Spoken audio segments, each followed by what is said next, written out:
मराठा आरक्षणाचा प्रश्न अद्यापही सुटलेला नाही. मराठा आंदोलक मनोज जरांगे पाटील हे गेल्या 1 वर्षापासून आंदोलन करत आहेत. मराठा समाजाला ओबीसीमधून सरसकट आरक्षण मिळावं अशी मागणी केली आहे. अशातच बार्शीचे आमदार राजेंद्र राऊत यांनी मनोज जरांगे पाटील यांना विनंती केली आहे. आमदार राजेंद्र राऊत म्हणाले की मनोज जरांगे यांनी देवेंद्र फडणवीस यांना टार्गेट करू नये.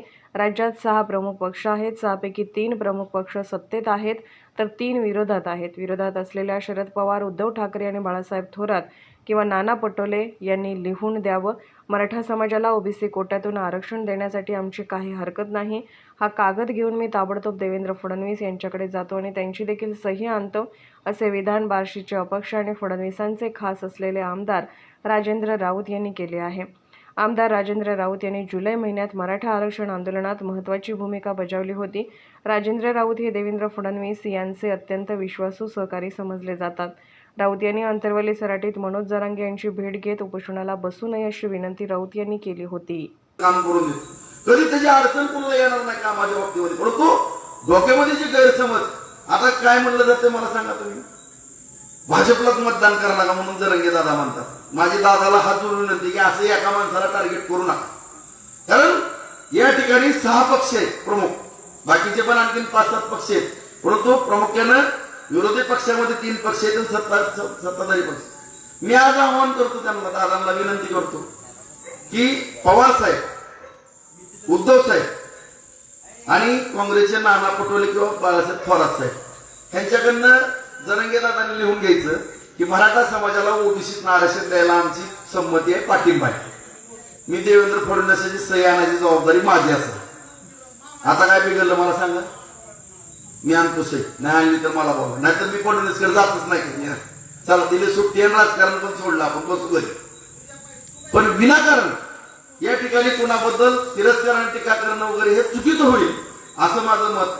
आणि व्यक्तिशः कुणाला सुद्धा तुम्हाला टार्गेट करणार, मी त्या माणसाला जवळनं बघतो. तुम्ही म्हणताल की राजभाऊ का त्याचं कौतुक करणार, कारण त्या माणसाने आपल्या भाषेचं कल्याण केलं मित्रांनो.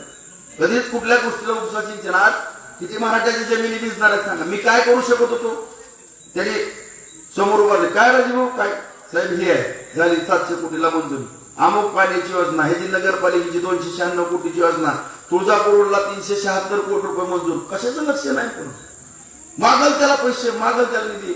सततचा पाऊस, अतिवृष्टी 65 मिलीच्या पुढे होती, तुम्हाला पण आठवतंय. सततचा पाऊस पडला म्हणून निधी मागितला, त्याच्यावरती तात्काळ कारवाई करा म्हणून पत्र फिरलं. 12,000 कोटी रुपये महाराष्ट्रामध्ये द्यावे लागले तुम्हाला सांगतो एका पत्रामुळे. मला आणखीन पण बघितलं की हसत्यात, राजभाऊ तुमच्यामुळे सततच्या पावसाचे 12,000 कोटी रुपये आपण वाटले. मी म्हणलं जाऊ दे साहेब, शेतकऱ्याला गेलं तुम्हाला पुण्य लागलं.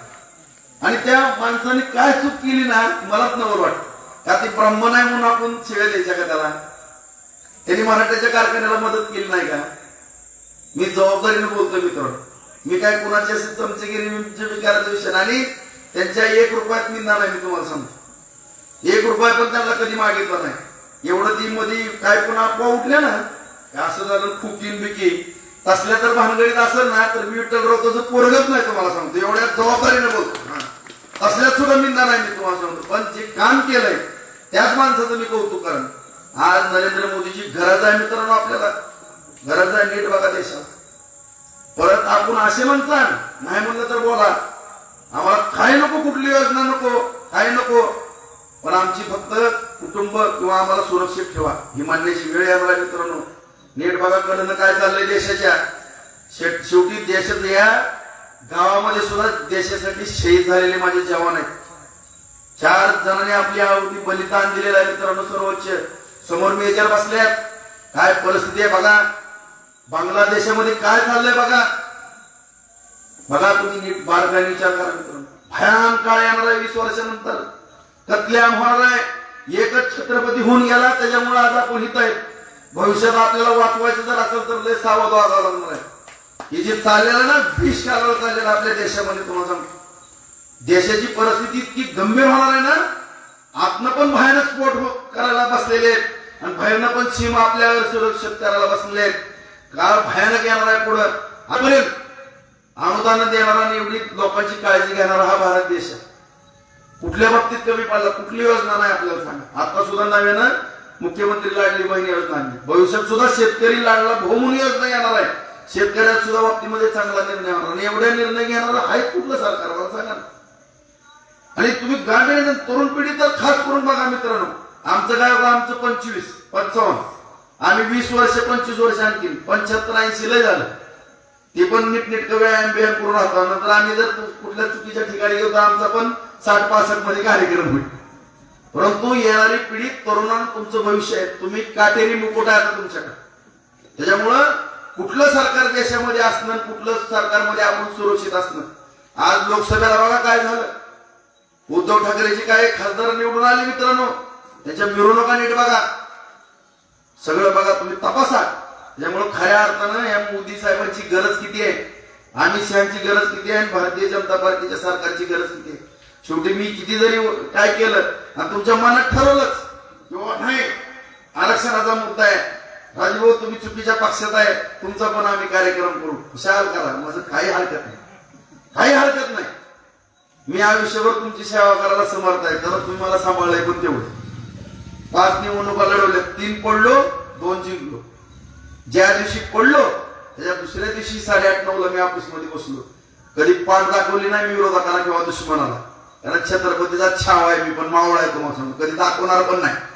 मी पडलो तरी सुद्धा तिथं थांबलो तुम्हाला सांगतो काम करत, कधीच कंटाळलो नाही, कारण मायासाठी झाकलेले आहेत. कारण पूर्वी म्हणत होते पडलं की निघून जातं, त्याच्यामुळे विरोधकाला साधायचं. पण मी कधी पाठ दाखवली नाही, कधी बिहर नाही, छातीचा कोट करून लढलो.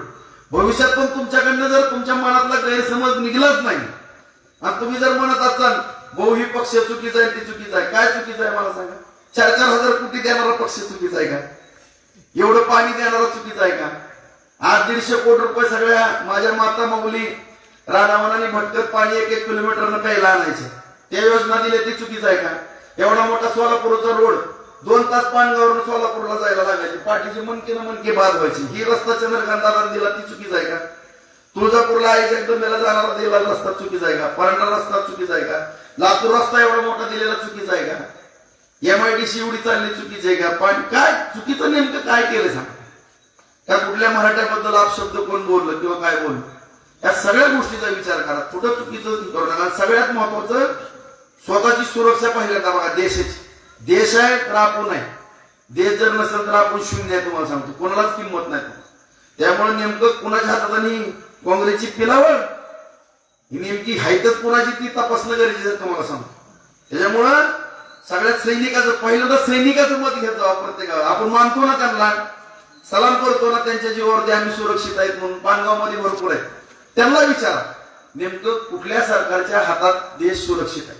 बस या सैनिकांवर जर आपली श्रद्धा असेल त्यांना विचारा, त्यांचं मार्गदर्शन घेऊन ठरवा नेमकं कोण सरकार पाहिजे काय पाहिजे. अरे किती काय चाललंय तुम्हाला, किती नाटकं करत होते. नशीब की मोदी साहेबांनी शपथ घेतली, नाहीतर आताच लक्षात आलं असतं काय काय चाललंय आपल्या देशाच्या कडे. बघा बांगलादेशाचं ETV9 वगैरे ABP माझं असतं काय ना, नॅशनल चॅनल बघा, पत्रकार तुम्ही जरा संध्याकाळी बघा, तुम्ही 10च्या पुढे लागतंय बघा सगळं काय, किती अशा महिला आपल्या पुढे पळतात काय.